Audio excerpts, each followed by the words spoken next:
And I'll tell you, if it wasn't for my next guest, the man who really is the thread that holds this whole group together, we wouldn't be here. He emailed me, sent me pictures, and I'll tell you what, if you're not loving it, you ain't living it. And these guys live and love the Oldsmobile, and I'll have to give this guy credit, my guest and friend, Mr. Dave Kozlowski. Hey, Tommy. Dave, thank you so much for getting this all set up, for cleaning the floor on your hands and knees. I did a good job, didn't I? For kicking these guys in the butts, making sure these guys got their cars done, getting Bob's car. You all work together to get Bob's car done. Yep. Beautiful job. And your story. Yeah, we saved the best for last. And the love of the Oldsmobile. And ladies and gentlemen, these things don't just look pretty out of the box. When they're old, they're 30 plus years old, you got to start over again. And Dave's done this with this car.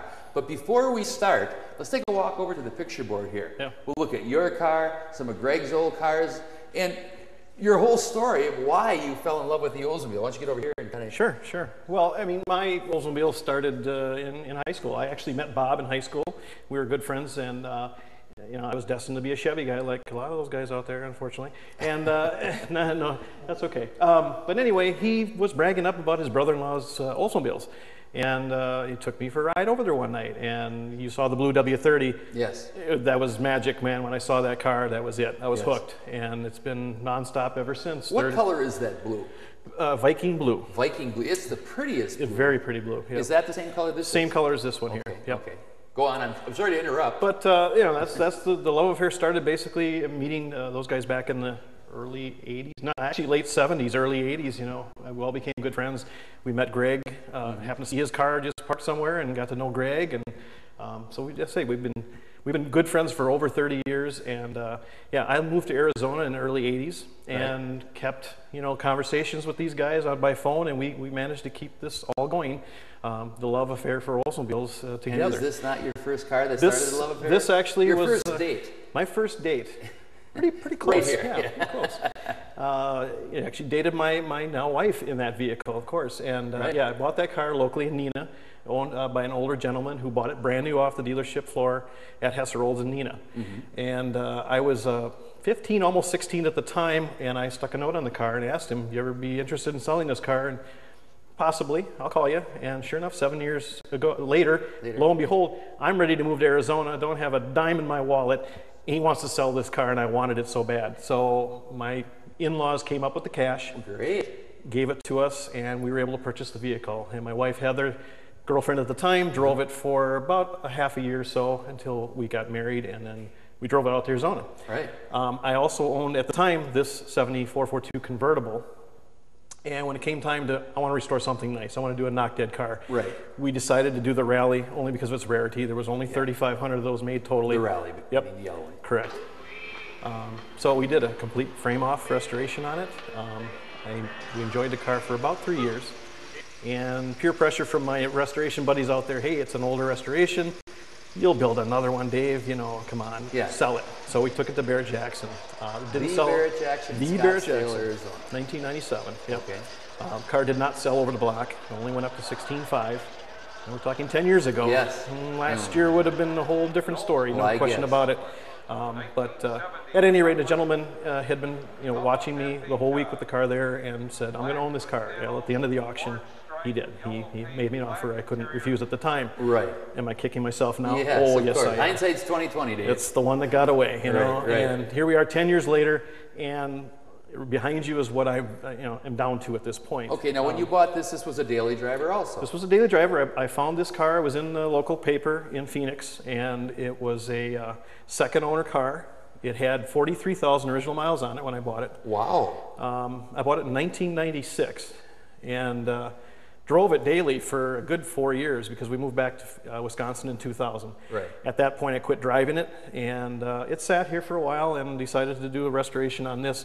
Not a frame off. The car's not worthy of it. It's just a 72 Cutlass Supreme 354 barrel car. Right, daily driver car. Daily driver, yeah. But when it's done, it'll last a lifetime. Yeah. Originally was going to restore it for my son for a graduation gift. He's got one more year to prove himself, so we'll see. Unfortunately, it's kind of been in this state for about 2 years now. Lost a job. Lost a job. Kind of hurts a little bit. Now, what is your expertise, Dave, besides helping people? Exactly. Peace Corps. Yes. Yes. Peace Corps is a great job. I could do that. Yeah. Anybody that really wants to hire a guy that'll be there every day and work for you, Dave's right here. Get a hold of me. I'll hook you up. Cool.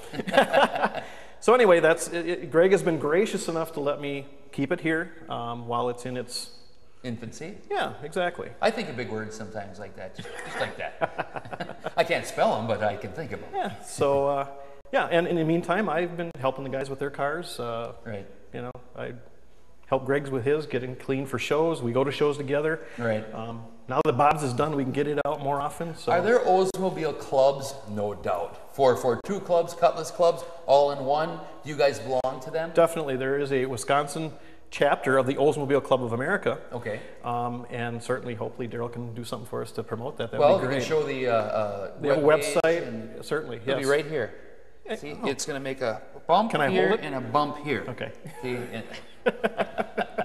but yeah, people can look that up. And, people look that we have 2 major shows a year, picnics, parties, you name it.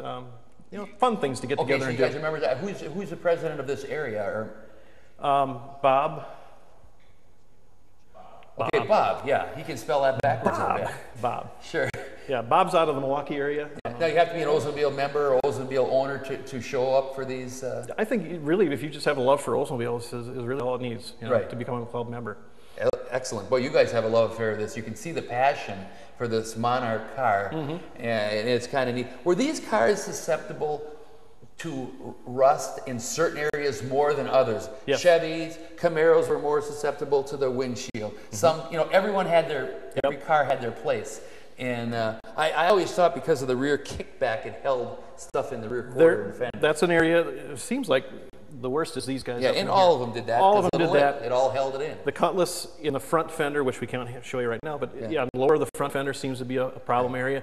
Leaves and water and stuff collects in there over there. Whether it's in a rust-free state or not, the water and passages and things like that. Yeah. Of course, there was no real rust proofing back then unless you, and that was even bad for a car to have it rust proof because most of the time it plugged up the holes, the drain holes, and really that magic wand they stuck in the door.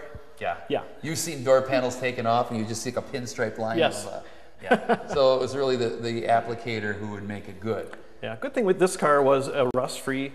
It was not an Arizona car. It was actually built in a Texas plant. It lived in Alabama. I've got the original window sticker for this car. Some of the documentation and early repair work and stuff from the original owner. When they sold it, it was an older lady. Her husband passed away, and she sold it to the gentleman I bought it from. At that time, it was 1978. Had 18,000 miles on it at the time. Man. So it had been a low mileage car all this time. Right. I think there's 69,000 on it right now. Right.